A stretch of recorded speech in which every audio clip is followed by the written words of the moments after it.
Welcome to day 3 of our long tour. Actually long tour কেন বলতেছি, specific কোনো place নেই, আমাদের আসলে লম্বা একটা সময়ের জন্য বের হয়েছি। তো যাই হোক, আপনারা ইতিমধ্যে জানেন যে আমরা কক্সবাজার এসে পৌঁছাইছি। আমাদের এটা প্ল্যানের একদমই বাইরে ছিল। আসলে বিভিন্ন ঘটনার কারণে আমাদের আসলে এত তাড়াতাড়ি কক্সবাজার আসা।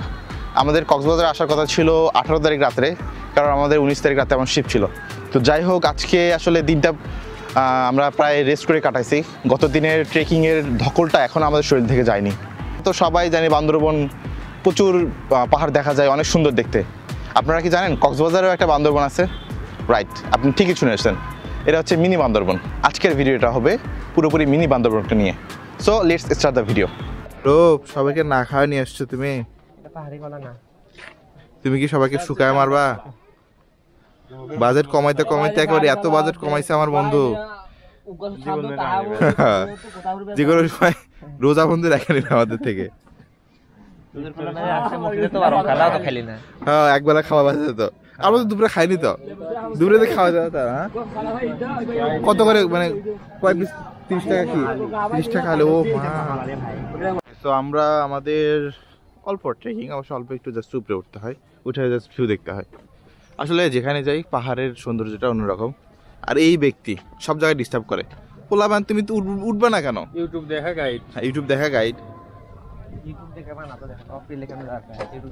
তোমার এই অপ্রিলে একবার যাবো, সিরিয়াসলি। তুমি এত অপ্রিল করতে করতে বুঝছো, অপ্রিলে একবার যাওয়া লাগবে। বুঝলি না? কই যে এখানে এইটুকু ওই ওখানে।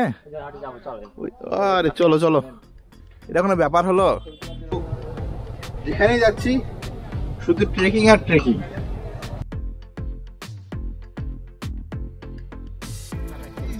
ওকে, তো আমরা এখনো চূড়াতে উঠিনি, জাস্ট একটু উঠতে, আরো অনেকটা বাকি আছে। তো খারাপ বলবো না যে একদম যে নিরাশ হবে এরকম কিছু না, কিন্তু একটা জিনিস বলবো, আমরা সাধারণত কি করি যে কক্সবাজার আসলে কমন কিছু প্লেস, কমন কিছু বিচেস এগুলোতে যাই। বাট মিনি বান্দরবন একটা ছোটোখাটো একটা, মানে বান্দরবনের একটা ফিল পাবেন ছোটো ছোটো পাহাড়গুলোতে বা টিলেরটায়, ওগুলো উঠে একটা ভিউ পাবেন। এখন যে ভিউটা পাচ্ছি খুবই স্টানিং বলবো না, বাট অ্যাভারেজ। এই জায়গায় আর কিছু পান বা না পান, জাস্ট স্টানিং কিছু ফটোস পাবেন, বিশেষ করে যাদের প্রাইম লেন্স আছে। জাস্ট আসলে অস্থির ফটো পাওয়া যায়। ওকে, একটু উপরের দিকে যাওয়া যাক আরো। ওকে, সো আমরা এখন এই বাসটা লাস্ট প্রান্তে আছি। এই যে, অ্যান্ড ওইটা যেটা আছে সেটা হচ্ছে মাঝখানে যে রাস্তা আছে মেরিন ড্রাইভ থেকে মিনি বান্দরবন আসার, সে রাস্তার অন্য পাশে।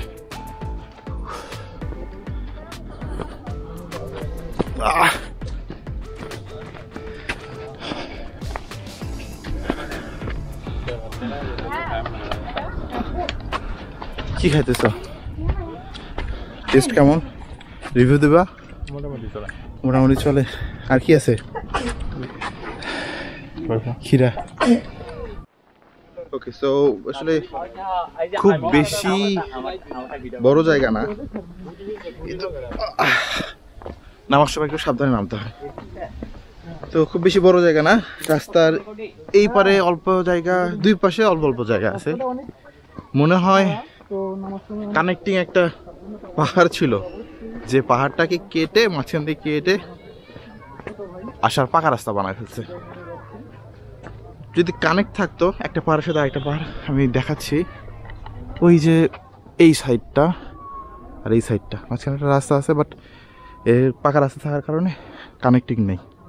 এটা যেতে হলে আবার নিচ থেকে যেয়ে আবার উপরে উঠতে হবে, যেটা একটা প্যারাদায়ক।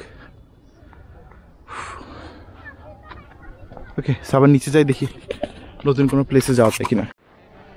আসলে সবগুলা প্লেসের মধ্যে উঠেই যে প্লেসটা পরে ছবি তোলার জন্য বেস্ট আমার কাছে মনে হয় এইটা, যেখানে মোটামুটি একটা দাঁড়ানোর মতো জায়গা আছে, মেবি কোনো কিছুর জন্য সমান করা হয়েছে। এখান থেকে মোটামুটি হিউজ একটা ভিউ পাওয়া যায়। ওকে, সো আমাদের এটা আর অল্প একটা চড়া বাকি আছে। তো এটা শেষ করে চলে যাব অন্য কোনো স্পটে, যদি দিনের আলোর সময় থাকে। সেই আই লাভ ইউ টু। আমার মনে হয় এই জায়গা থেকে ভিউটা আরো বেস্ট আসে। ওইটা রামু এরিয়ার ওইদিকে। আমরা এখন একটা বিচে দাঁড়াইছি সানসেটটা দেখার জন্য। অ্যাকচুয়ালি সানসেটটা প্রায় শেষের দিকে। ভাবছিলাম যে ইনানি যাব, কেন জানি বুঝি না যে যখনই ইনানি যেতে চাই তখন সানসেটের টাইম হয়ে যায়। আচ্ছা, অ্যাকচুয়ালি এটা একটা ইনানির মধ্যে পড়ে, পাঠার জন্য অনেকটা করতে হবে এখন।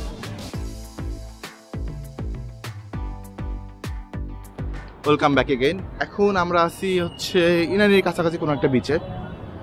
তো ফুল ইনানি যায়নি, আমার কেন জানি কপালে যখনই বলি যে ইনানি যাব, আজকে আসলে কোনোভাবে ইনানি যাওয়ার কোনো প্ল্যান ছিল না।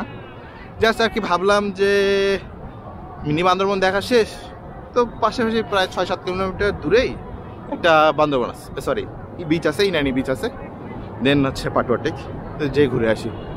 বাট সানসেটের টাইম হোয়াট এভার।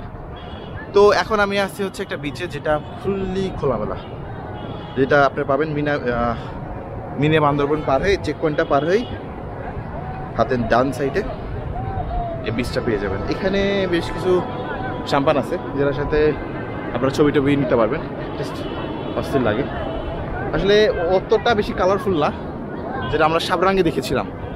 যদি আমার সাবরাঙ্গের ভিডিওটা না দেখে থাকেন তাহলে আই বাটনে বা ডিসক্রিপশনে চেক করে নিতে পারেন, আমি লিঙ্ক দিয়ে দেবো। তো সূর্যোদয় হয়ে গেছে একদম শেষের দিকে, সানসেটটা ফুললি এনজয় করতে পারি, তা যতটুকু পারছি যে করছি। বালির মধ্যে হাঁটা খুবই কষ্টকর। ওকে, সো আমার পিছনে বেশ কিছু সাম্পান আছে and that's an absolute amazing. সাম্পান না আসলে একটু কালারফুল হলে ভালো লাগে, কিন্তু এ বাদেও কিন্তু খুব বেশি খারাপ না। সো এখন একটু বিচটা এনজয় করবো, দেন আবার চলে যাবো কক্সবাজার। এটা এই বিচটাতে বলবো যে শেষের দিন শেষটা এনজয় করার মতো একটা জায়গা। টু বি অনেস্ট, জাস্ট একটা কাম একটা বিচ, শুধুমাত্র আপনি মানুষের 2-4টা খেলতেছে বা এরকম নয়েজ পাবেন, আর বাকিটা জাস্ট সমুদ্রের গর্জন, জাস্ট পারফেক্ট। অ্যান্ড আমাকে দেখতে পাচ্ছেন না, লাল হয়ে আছে কারণ সূর্য ডুবছে, সূর্যের যে রেগুলো আর কি সূর্যের ওপর হলুদ হয়ে গেছে আমার প্লাস পানি। তো যাই হোক, দিনের শেষের সাথে সাথে আমিও আজকের ভিডিও থেকে বিদায় নিচ্ছি। জানি আজকে আপনাদেরকে খুব বেশি দেখাইতে পারলাম না, কিন্তু একটা জিনিস বলতে চাই যে এটাই শেষ না, সামনে আরও ভিডিও আসতেছে, সামনে আরও দিন আছে। আমরা একটু টায়ার্ড দেখে আজকে খুব বেশি দৌড়াদৌড়ি করতে পারলাম না। তো যাই হোক, নেক্সট আসতেছে কক্সবাজার, বিভিন্ন আরও প্লেসে যাব, সামনে সেন্ট মার্টিন আসতেছে। তো stay tune with us, don't forget to like, share and subscribe, and till then good bye.